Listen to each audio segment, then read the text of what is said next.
welcome once again to Real Shame, a show where me and him talk about our list of movie blind spots. My name is Andy. And I'm Adam. And on Monday's episode, we talked about a sort of historical epic, the Oliver Stone film from 2004, Alexander, all about Alexander the Great. And you decided to pair that with another kind of historical film, although this one is based on Homer's Iliad, right? Yes, correct. Based on Homer's Iliad. And it is? It is Troy. All right, let's do it. For better or worse, it's Troy. The fragile peace between Prince Hector of Troy and Menelaus, the king of Sparta, is on the brink when the king learns that Hector's younger brother Paris, a lot of H's, Paris, has had an affair with his wife and has taken her back to Troy. But I'm surprised you let him bring her. If I'd let him fight Menelaus for her, you'd be burning a son's body instead of welcoming a daughter. We could send peace envoys to Menelaus. Oh, you know Menelaus. He'd spear their heads to his gate. What would you have me do? Put her on a ship and send her home. Women have always loved Paris, and he has loved them back, but this is different. Something has changed in him. If we send her home to Menelaus, he will follow her. This is my country. And these are my countrymen. I don't want to see them suffer, so my brother can have his prize. And it's not just the Spartans coming after her. By now, Menelaus has gone to Agamemnon, and Agamemnon has wanted to destroy us for years. Once we're out of the way, he controls the seas.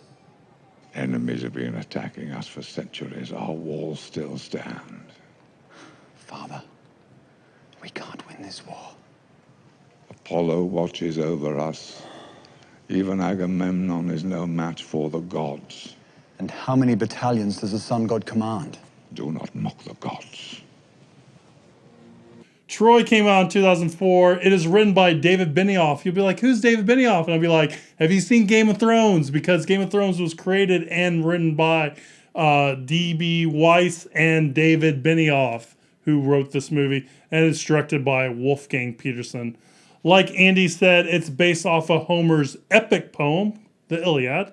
So it's not necessarily a true counting of the tales. It's more of a folklore kind of stuff spread down by word of mouth. It's a movie that I've seen before, but a movie that you haven't seen before. No.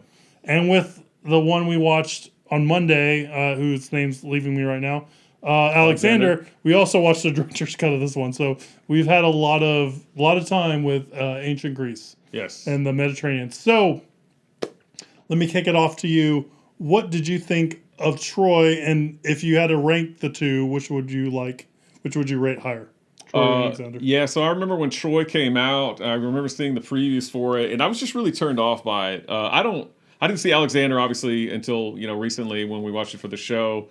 I don't even remember Alexander coming out, but I remember seeing previews for Troy all the time, maybe because it had Brad Pitt or whatever.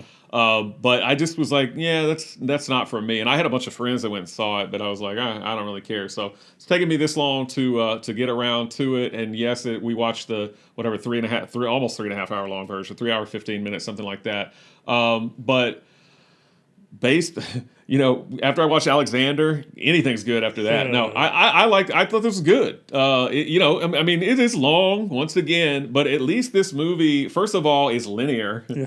It doesn't jump around 30 years later, 20 years prior, 5 minutes later, stuff like that. The performances, I feel like, are a lot better. The action scenes are a lot more exciting and well staged. You don't have left flank, center flank, right flank, all that stuff.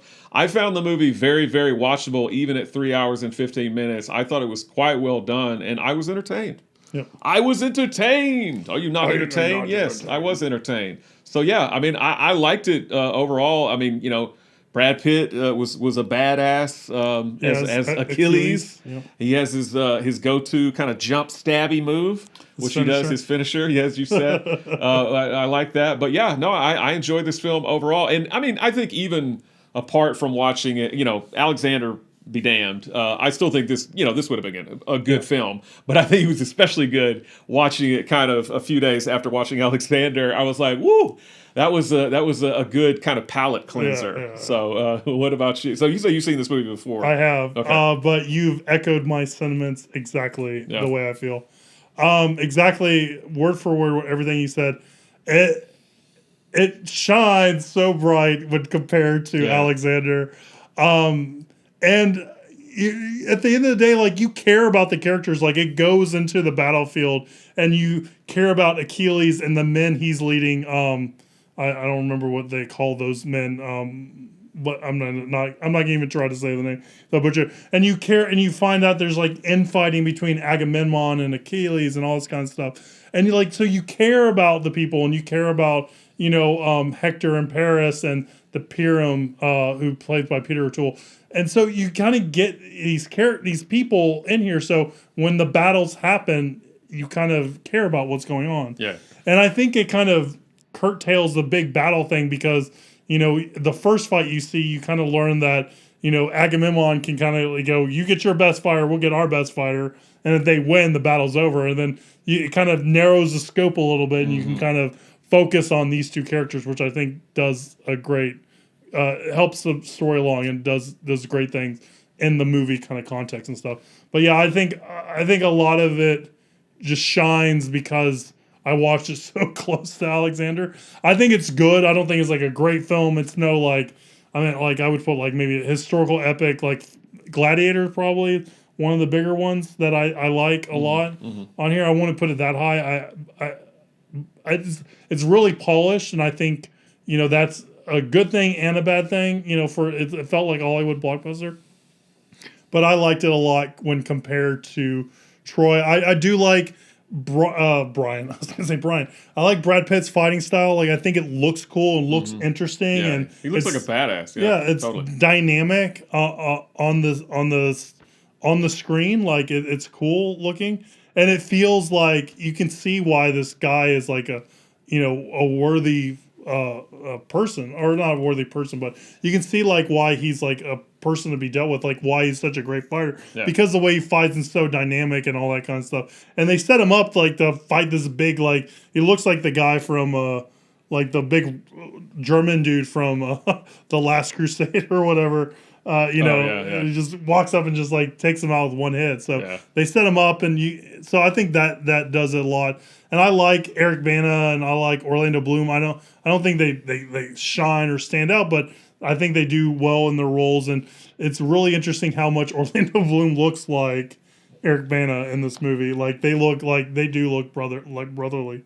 Yeah, and you get to see Orlando Bloom, even though he's not Legolas in this movie, he does a lot of Legolas things. He's Paris, but he plays a lot of, or he shoots a lot of arrows. He does. He's a good shot, just like he was as Legolas. He's a bad sword fighter, but a good shot. Very bad sword fighter. His brother has to step in. But yeah, no, I think the battle scenes. So Alexander felt like this. Oliver Stone's like angsty take or something on Alexander. Like I at some point during Alexander, I felt like I was watching like emo Alexander or something like that. This film is just like a straightforward kind of telling of the Iliad, I think, and it does a really good job. So there's not a lot of like with Alexander, like some angsty emo crap or something like that. I feel like this is just a kind of a kick-ass action film. I mean, and again, at 3 hours and 15 minutes, it's not all action. There's a lot of drama in it as well. But I do feel like it's pretty enthralling. I like it. Me too. I enjoyed it. Very upset that Sean Bean didn't die in this movie. Oh, yeah, he usually does, Yeah, one of the few roles he doesn't pass away. Well, he's Odysseus in this movie, so he has to do the Odyssey after this. He does. The 10-year voyage back home. So I think Wolfgang Petersen needs to jump on that. Yeah, get Sean Bean. Yeah, do it. Do it. All right. Yeah, I mean, I don't have a lot to dig into this movie. Like I said, I generally like it. I think it's well polished. I think it's interesting. It's dynamic. It definitely shines when compared to Troy, and I think you feel the same way. Yeah, we're in agreement on both films. I don't know which one came out first, the Troy or Alexander. I don't either. Yeah, I just know it was the same year. I was just curious. But I was curious because I was wondering if the critics did what we did or comparing the two together. But What did the critics say about this movie? 54% fresh, 73% audience score. However, Ebert gave it thumbs down. He did not like it, but Leonard Maltin gave it 3.5. He really liked Leonard it. liked it a lot more. Yeah, he gave Alexander 1.5. He gave this 3.5. So I'm with you, Leonard. Yeah. Although I'd probably give Alexander 0. Give it a one, bomb. or whatever the lowest is, a bomb. Yeah, Yeah. according to Leonard Maltin's. I'd take it rating. away. Yeah. Platoon would go from 5-star to 4-star or whatever. Exactly. Is that Oliver Stone's biggest well-known movie? Is a Platoon? I wouldn't say is what I mean. He's got a lot of well-known movies, but I think it's probably the most critically acclaimed because I mean, it won Best Picture and all that stuff. But yeah, I mean, I know there's a lot of JFK fans and Natural Born Killers and stuff like that. So, all right, we're not talking about that here. We're on Wolfgang Petersen, who directed Outbreak, by the way, which we did many moons ago. So if you want to watch our review on Outbreak, go back in time and check that out. Absolutely. We did that at the beginning of the pandemic when we thought it was just going to be. Well, I think it's been a while. I think deep down we knew it was going to be a long time, but I think at the surface we thought, this might be a short thing. Yeah. No. All right. Neither here nor there, guys. Today's full of tangents. We do have a viewer's question because we like to answer that on our Wednesday episodes, and this one was sent to us on YouTube. It was a comment left below, and you can do that yourself if you want to do it.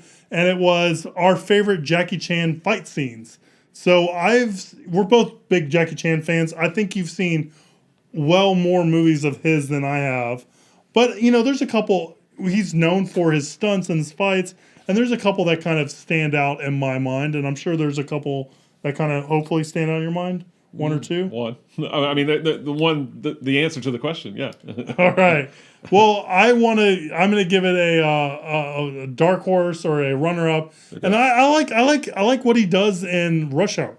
Like I feel like that's like a cop out answer a little bit, and like because it was like his big American hit and all that kind of stuff. But I do think some of the stunts and some of the fights in it are pretty cool. But that's not my final answer. My final answer is I really like The Drunken Master. I like seeing martial art movies, and I like the style of the drunken boxing and all that kind of stuff. And I find those fights really interesting, and just like the way he kind of does it and spins around and all that kind of stuff. So for me, it is The Drunken Master is probably some of my favorite fighting. I can't pick one out in, one particular scene because it's been so long since I've seen it, but I remember really enjoying the Drunken Master movies when they came out and liking that stuff. Yeah, I mean, now that you mentioned that, I mean, he has such great stunt work. His fights, I mean, I don't want to say that they don't necessarily stand out to me, but it's just I'm so wowed by him jumping over stuff and through stuff and falling down as people swing pool cues at him and doing all this kind of thing. But I mean, I mentioned this on a prior episode. I really like a lot of the stuff that he does in the first Police Story movie. I think that's really cool. But again, I can't necessarily pick out a certain fight or like the big climactic fight in that film. But that's a really awesome. Police Story is just a really, really cool movie. He does some crazy stunts, and his whole stunt team just does crazy stunts. But if I had to pick a Jackie Chan fight that really, really stands out to me, it's kind of silly, and I feel like I've seen it 100 times at the Alamo Drafthouse. But it's the one from City Hunter where he and the other guy that he's fighting and these two other guys kind of get morphed into Street Fighter characters from the arcade game Street Fighter. So you've got like I think it's Ken fighting Chun-Li at one point, and you got Dalsim in there. Yeah, E Honda. You got a bunch of. You have Guile. You have one guy's Guile, right? He's combing his hair. Yeah, but so that's pretty cool. And they're doing the whole Hadouken. And the graphics go like super. Yeah. When they're doing all the like optical effects and stuff, you could definitely tell the film quality changes quite a bit. But I think that's a really cool fight scene just because City it's Hunter, silly. right? City Hunter, yes, is the name of that film. It might be better than the Street Fighter movie, honestly. It probably is. It probably Street is, Fighter honestly. Pretty low on the totem pole. Yeah, we have to do our favorite video game movies whenever like Mortal Kombat. Was it not Annihilation already came out? Whatever the new Mortal Kombat movie is. It's just Mortal Kombat. It's Mortal Kombat, yeah. We'll have to do that. If you want us to do favorite video game movies, let us know in the comments or shoot us an email. We'll answer that. Yeah, City Hunter's pretty cool. I definitely that stands out. There's a bunch of really cool ones. There's a group of people called the Corridor Digital that do stunt men react. I think I mentioned it before on the show, but they break down stuff, and they've spent quite a few episodes breaking down Jackie Chan fight scenes. That's cool. And they're all awesome. They're all amazing. Yep. It's great stuff. Alrighty. All right, so that is our favorite Jackie Chan fight scenes. If you have a favorite one that we need to check out, let us know. Leave a comment below if you're watching us on YouTube, or shoot us an email, realshame@gmail.com. Maybe it's a movie we haven't seen. Maybe it is one that we have seen. And maybe it's a movie we can review for the show if it's one we haven't seen or whatnot. That would be super cool. Also, if you have a different kind of question you want us to answer on air, shoot us that email. Again, the email address is realshame@gmail.com. Like, subscribe, share, do all that social media stuff, because it really does help spread the word of the show, and we really do appreciate that. And stay tuned next week as we cross a movie off of my list of shame, and we'll see you soon, guys. Thank you so much.